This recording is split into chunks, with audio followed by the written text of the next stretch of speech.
in another And way. the debate goes to the House tomorrow, and let's bring in right now two very outspoken members of the House of Representatives. Florida Democratic Congresswoman Debbie Wasserman Schultz joins us live from Miami, and Republican Congressman Michael Burgess is in Dallas. Thank you both for being here with us tonight. Congressman Burgess, let's start with you. You were quoted recently saying that the case on Syria is thin. You heard what happened at the hearing today. We also learned tonight that your colleagues in the Senate drafted a new resolution limiting authorization for action in Syria to 90 days maximum. Does any of this sway your opinion, or are you still a likely no vote? Well, I'm still a likely no vote. I suppose it's interesting that the authorization for force that was put forth by the administration over the weekend when we had the classified hearing was really pretty broad, and yet at the same time, the activity or the action proposed was described as a pinprick or a shot across the bow. Well, which is it? Or is it a shot across the bow, or is it an all-out assault on Bashar Assad? And, you know, look, I don't think that cruise missiles launched at runways and his military installations are really going to change his mind much one way or the other the following day. But I can guarantee you this, Saddam Hussein will never use chemical weapons against his own people again. That's perhaps the type of attitude that ought to be taken toward Bashar al-Assad. Oh, okay, I see what you're saying.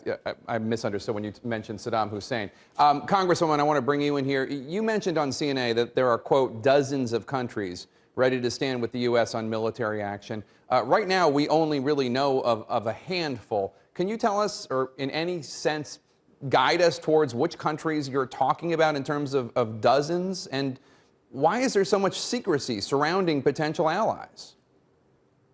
Well, my understanding from the briefings that we've been given is that there are dozens of countries that are ready to stand behind the United States politically, diplomatically, and militarily. We have some countries that will participate with us militarily, and again, dozens of countries that are ready to be supportive in a variety of ways. But you know, I think what's important here is making sure, one, particularly given you know, Senator Rubio, my colleague from Florida's comments, that we put politics aside.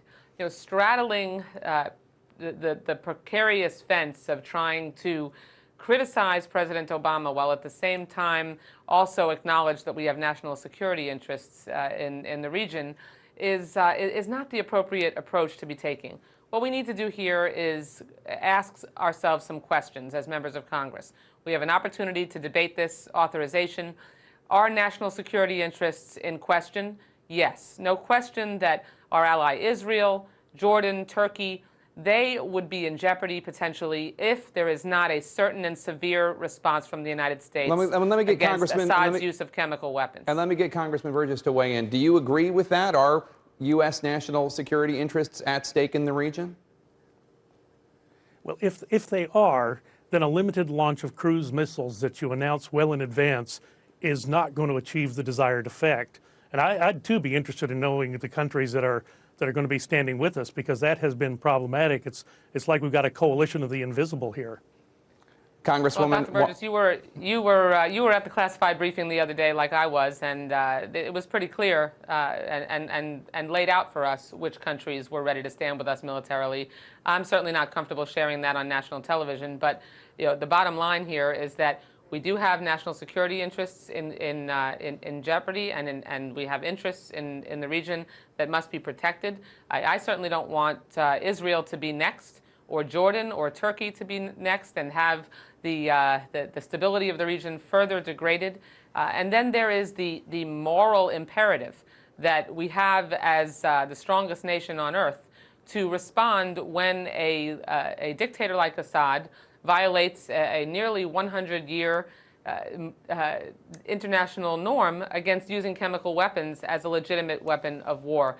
There were, as I said yesterday, and I've said for the last several days, you know, as a mother, to me, I have an indelible, searing imprint on my mind Congressman, after seeing the pictures of those babies lined up.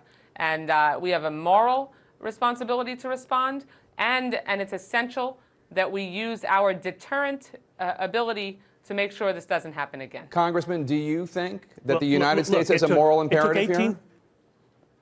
Well, look, it took 18 years to hold Saddam Hussein accountable for his use of gas against the Iranians and his own people. So the moral imperative may take longer than a weekend to play out. But here's the problem, Jake.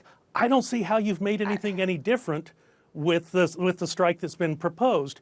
What will make a difference is if you enforce regime change in Syria, and apparently that's not one of the options. The boots on the ground, although there was a little bit of ambiguity in the Senate hearing, it is not one of the options. So sending cruise missiles into an airfield in Damascus may make everyone feel better, but it's at the end of the day, you're not accomplishing a change. Let's be clear. Let's be clear here. There was no ambiguity about whether boots on the ground would be in question.